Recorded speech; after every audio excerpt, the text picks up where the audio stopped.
Harut व Marut कौन थे? बाबुल का कुआं कहाँ है और हारूत व मारूत का जादू किस तरह का था? ये वो पुरअसरार सवालात हैं जिनके जवाब तो बहुत हैं और लिखने वालों ने बहुत कुछ लिखा है, लेकिन इस किस्से कहानियों में हकीकत को तलाश करना गहरे समुंदर में मोतियां निकालने के बराबर है। दो तरह की रवायतें मिलती हैं, एक वो जो कुरान व हदीस और ताबईन के अक़वाल में मौजूद है, और दूसरी वो जो तौरात व अंजील और इसराइली रवायतों में आती है, जबकि इन इसराइली रवायतों को बेशतर उलमा और मौरख़ीन ने तायद की है। इस वीडियो में हम इन दोनों तरह की रवायतों और वाक़यात को मुकम्मल पेश करेंगे।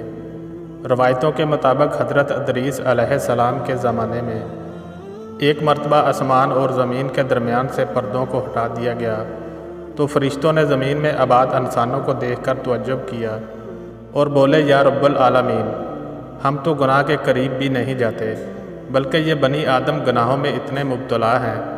अगर हम इनकी जगह होते तो कभी तेरी नाफरमानी ना करते। अल्लाह ने इरशाद फरमाया, इंसानों को गुस्सा और शहवत दी गई है, अगर ये चीज़ें तुम्हें दी जाएं तो तुम भी इसी तरह गुनाह में मुलव्वस हो जाओगे। लेकिन फ़रिश्तों ने कहा, हम ऐसा हरगज़ ना करेंगे।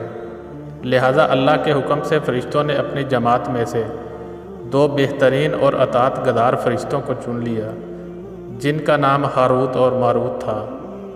अल्लाह ने उन दो फ़रिश्तों में इंसानी फ़ितरत और शहवत डालकर दुनिया में भेजा।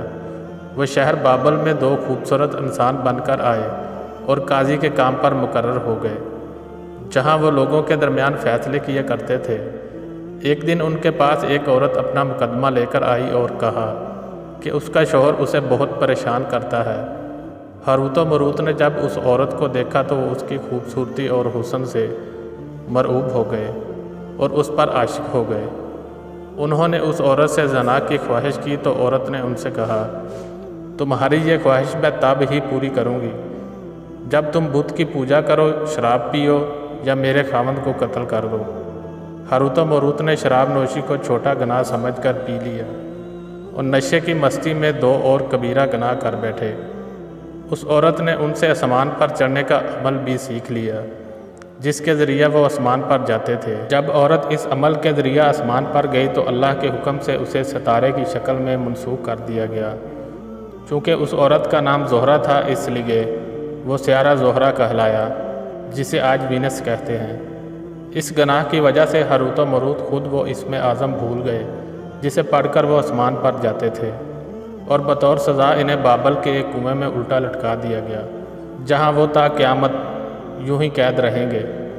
ये एक इसराइली रवायत है जिसे इमाम इब्न कसीर और फ़खरुद्दीन जैसे मुफस्सिरीन अफसाना और मनगढ़ंत कहानी करार देकर सख्ती से रद्द कर देते हैं। वहीं इमाम स्यूती जैसे उलमा इस रवायत को मुस्तनद मानते हैं। हारूत व मारूत और चाहे बाबुल के सिलसिले में एक और रवायत कसरत से बयान की जाती है, जिसके मुताबिक एक ज़माना ऐसा था जब शहर बाबल ज़मीन पर तहज़ीब व तमद्दन का मरकज़ था। यहाँ के लोग बातिल खुदा की पुरतश किया करते थे। ये लोग अपनी किस्मत उनसे वाबस्ता समझते थे, इसलिए इल्म नजूम और इल्म फल्कियात में बड़े माहिर थे। इनके बुतकदों में सितारों की पूजा की जाती थी।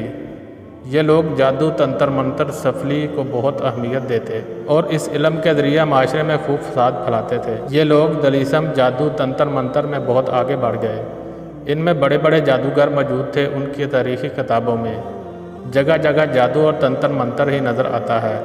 इनका जादू दूर दूर तक मशहूर था।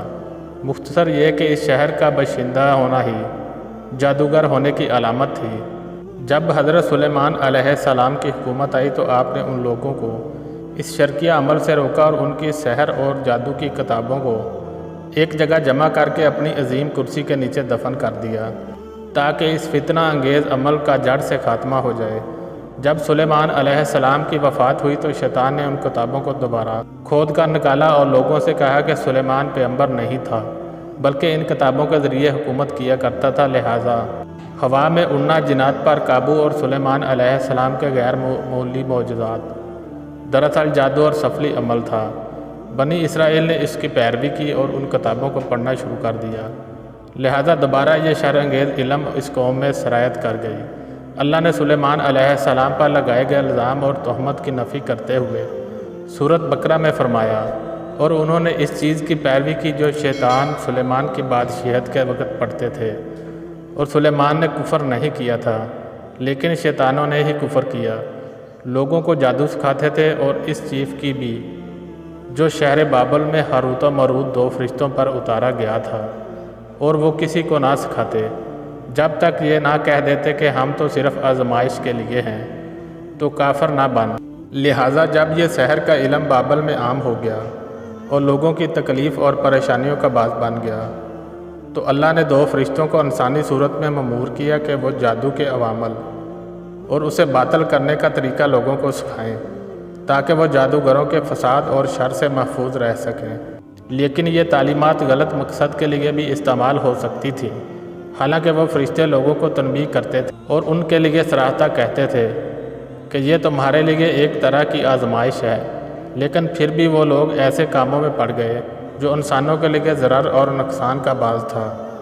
بعض عربی داستانوں میں اس کنواں کا ذکر بھی ملتا ہے جہاں کئی لوگ پہنچے اور ہاروت و ماروت سے ملاقات کر کے جادو کا علم بھی سیکھا، جبکہ بعض مورخین کا کہنا ہے کہ عراق کے شہر حلہ کے قریب ایک کھنڈر میں موجود قدیم کنواں ہے جہاں سے بابل کی سرحد شروع ہوتی ہے۔ یہ اس کنویں کو ہی چاہے بابل قرار دیتے ہیں۔ بہرحال اس واقعے سے یہ سبق ملتا ہے کہ سفلی اور جادو ایک شرکیہ عمل ہے، مگر یہ کہ اس کا استعمال فساد اور شر پسندی کے خاتمے کے لیے کیا جائے۔